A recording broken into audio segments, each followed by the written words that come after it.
COP26 all set to focus on action that protects and empowers women who are disproportionately affected by climate change. All eyes are on Glasgow with just 4 days left to come up with concrete solutions. Well, on that topic, let's go to Dr. Cecilia Tortajada from the University of Glasgow and an adjunct senior research fellow at Kuan School of Public Policy. She joins us live. Dr. Tortajada, there's been criticism of delay tactics and denials at the negotiating table. A week and a half into this, are the words by the world leaders actually translating into action? When COP started, we all were very hopeful that there would be straightforward answers to questions that have been posed for decades. And it hasn't been like that. But one can also understand that the leader doesn't answer, is not a person, he's representing a country. And then once he goes back to the country, he has to have alternatives in terms of jobs.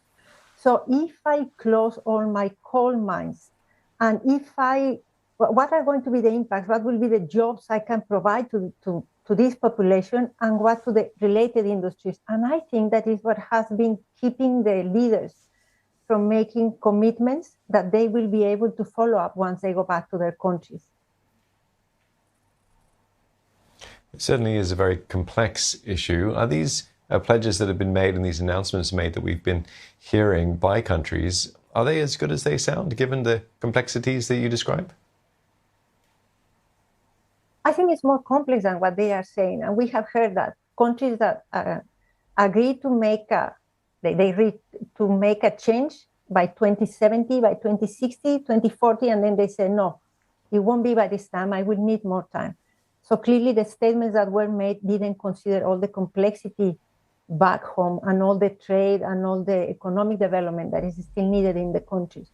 The question will be, is in the next season of hurricanes or floods or droughts, how will these be leaders able to explain to the population that exactly what they are not supporting for economic development is exactly what is affecting them?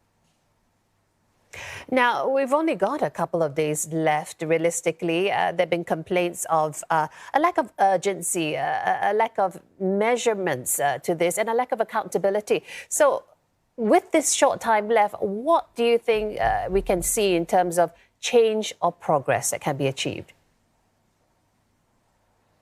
We hope the negotiations have not finished. So we hope in the very few days left, there will be this groundbreaking decision that will be followed up. But so far, and after the 10 days, there is more disappointment than achievements. The complexity is understandable. But I think the world, given all the changes we're seeing in the world, all the concerns in terms of floods, droughts, hurricanes, we were expecting much more than what we are getting during this COP. Now, we are running out of time in many sort of phrases of the word, but what challenges will negotiators face then in the coming days? I think that the challenge will be to get support. The negotiations are going on, but they know that there are countries that have to go back, and these commitments have to be passed by parliaments. This will be the challenge. So they have to make commitments they know that they will be able to implement. And it's both developed and developing countries. Well, thank you for your thoughts this evening. As always, Dr. Cecilia Tortajada from the University of Glasgow.